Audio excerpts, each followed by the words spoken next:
Hey YouTube, NYC here.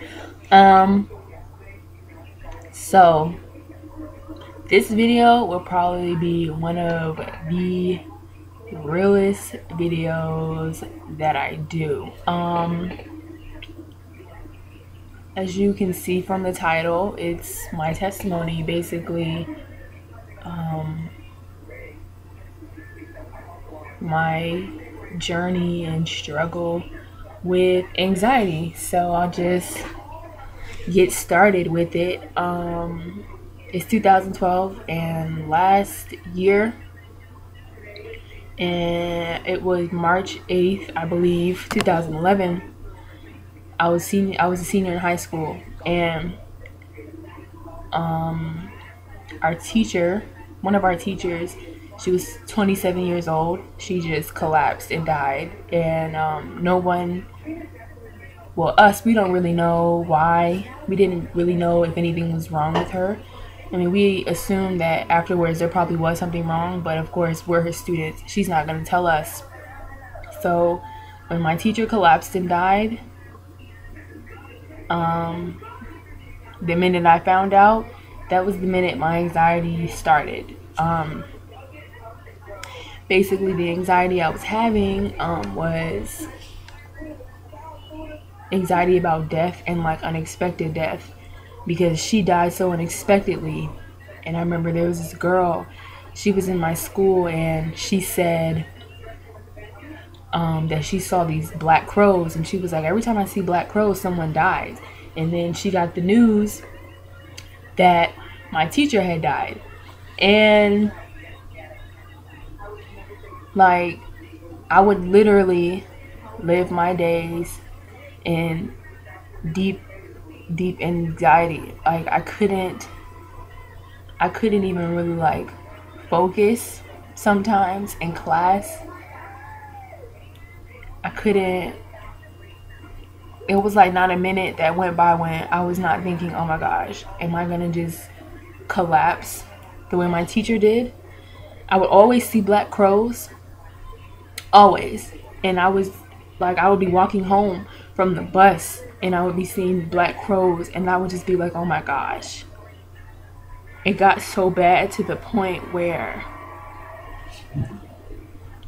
I couldn't even sleep at night. I wouldn't allow myself to go to sleep. Finna cry, oh gosh. I wouldn't allow myself to go to sleep at night. Like, I was like, well, what if I die in my sleep? So I wouldn't allow that to happen.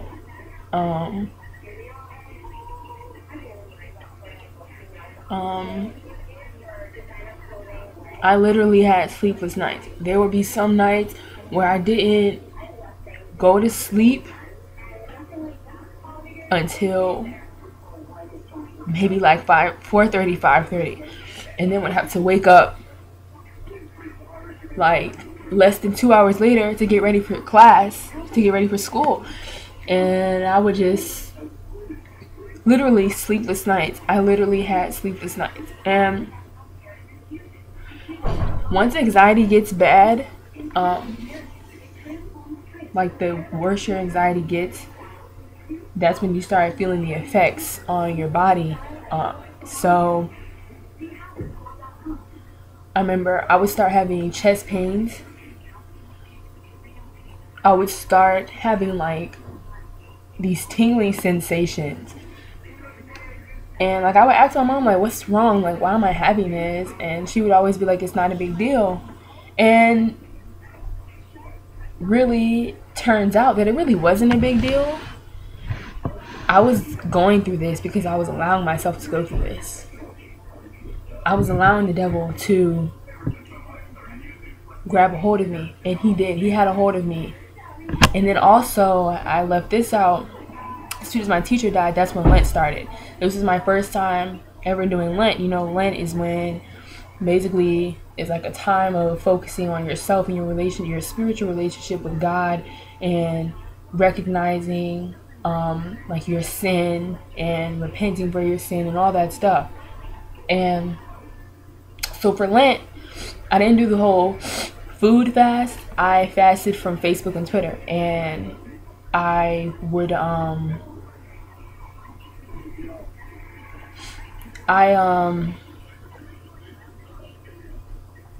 what I did was I read the Bible every single day, and I would post on Facebook and Twitter what I read. Only thing I posted on Facebook and Twitter was scripture related. So, and I think that also gave the devil just the more opportunity to just get to me, because he could see that I was doing God's work, and like it was bothering him. He didn't like it. So it got so bad to the point where I was just having all these just chest pains and these weird sensations in my body. And it got to the point where one night, I guess my body couldn't take all this anxiety. I was laying there in bed and I couldn't really control myself. I couldn't concentrate. I couldn't focus. I was trying to watch TV. I couldn't focus. I remember I went to the kitchen to make some grits, and the grits finished, and I was sitting on my bed eating them, and I literally had no taste in my mouth. I couldn't taste the grits. I didn't know what was wrong with me. My head was tingling. My whole body started tingling. So I laid down. I was like, okay, whatever. I laid down. My body was twitching. It was tingling.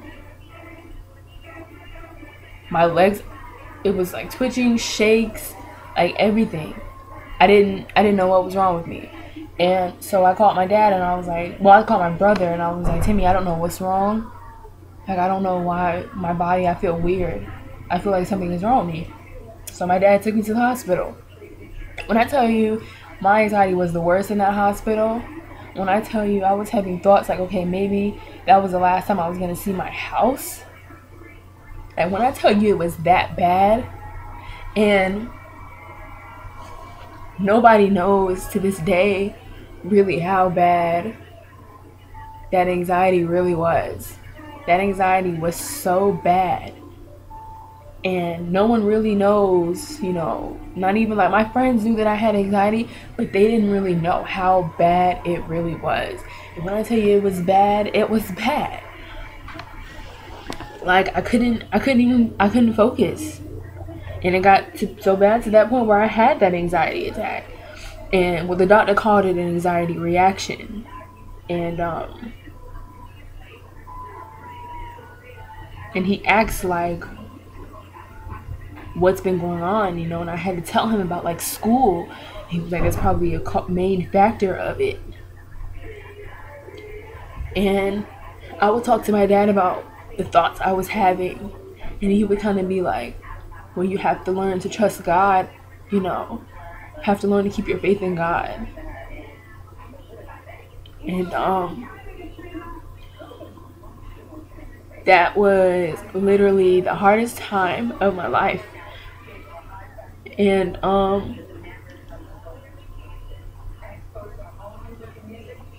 I guess when Lent was over, throughout the whole process, it taught me to put my faith in God. Going through with like having to deal with anxiety taught me to be more spiritual. I'm definitely a much more spiritual person than I used to be, because I know what God has brought me out of.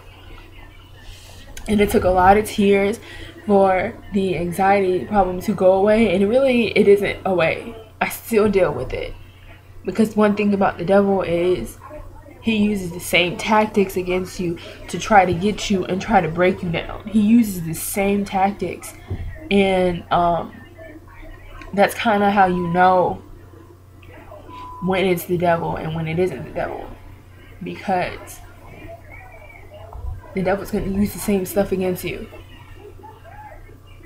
And like with me, it was the anxiety. It was thoughts of you're going to just collapse and die. because the devil knows that I have this low-key fear of just unexpected death. There's so many people dying unexpectedly, and I'm not gonna lie, that's what I have fear of. And no one knows this, and I'm just opening up to YouTube because I was just led to do this. But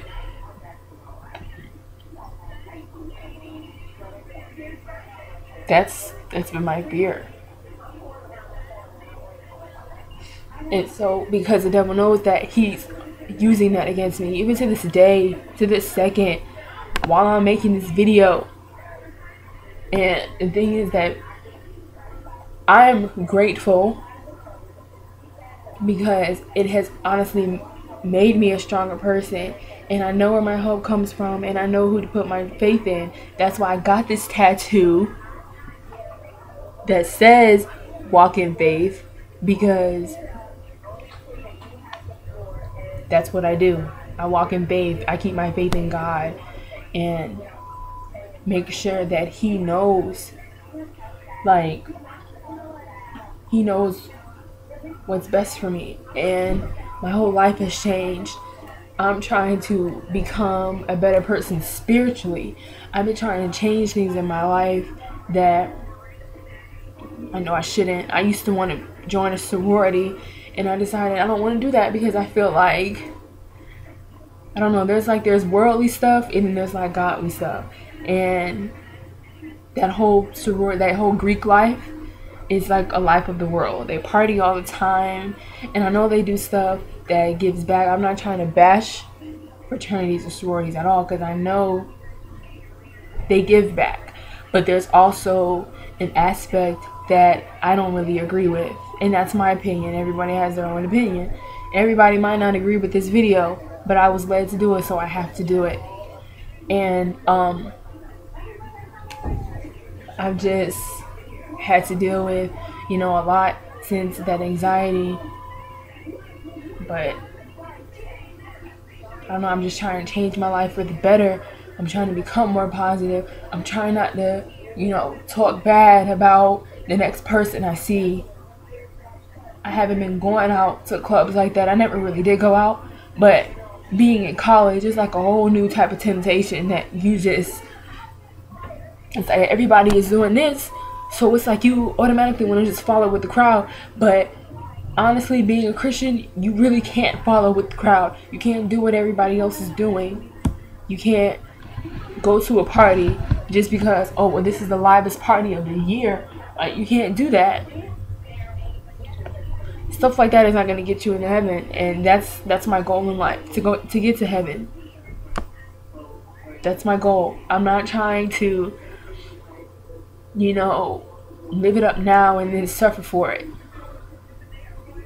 I'd rather suffer for Christ now and then be honored for it later. So this anxiety that I'm going through, this issue that I have to, put up with, it's fine. It's fine. I don't even mind it, because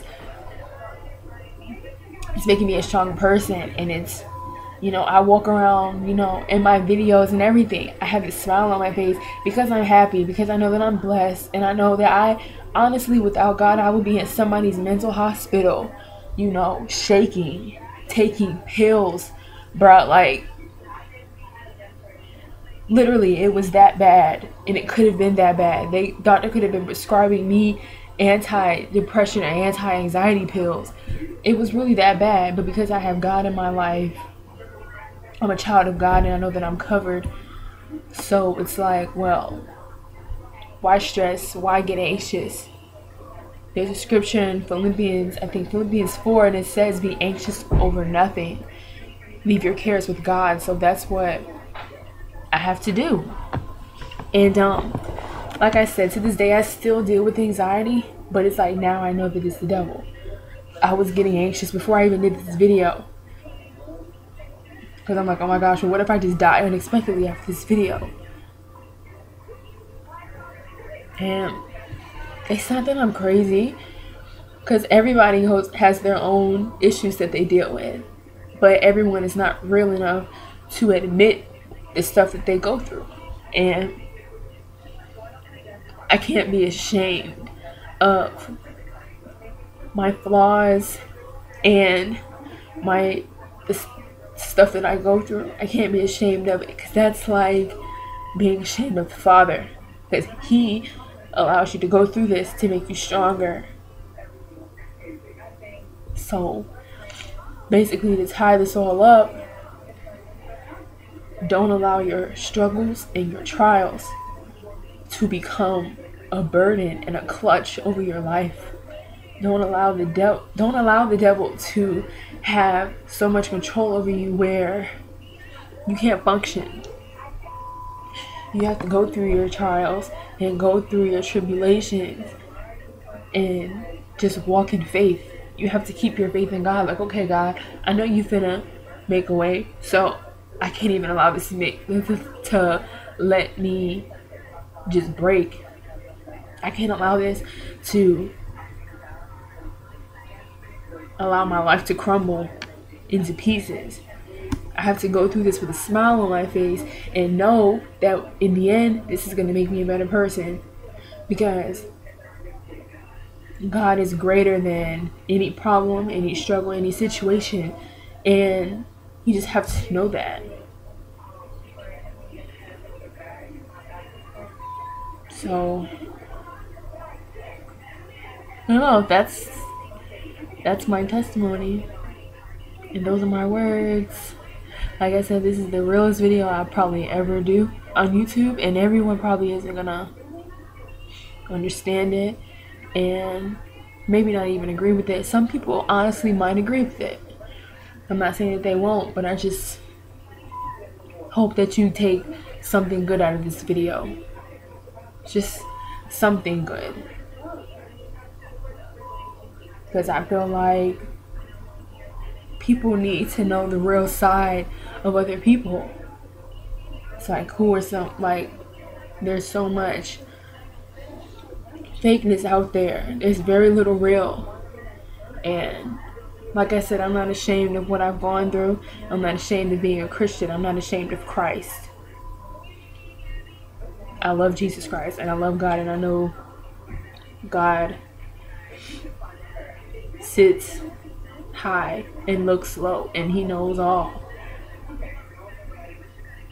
And He's changing me. My life is changing. I'm becoming a better person. And I try to influence those around me.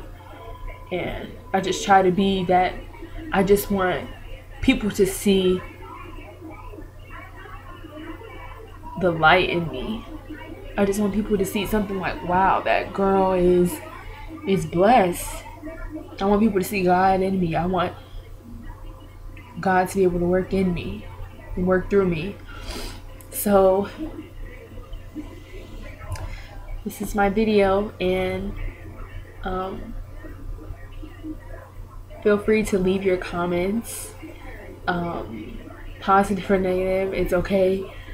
You know, I know everyone isn't gonna probably understand or agree with what I said,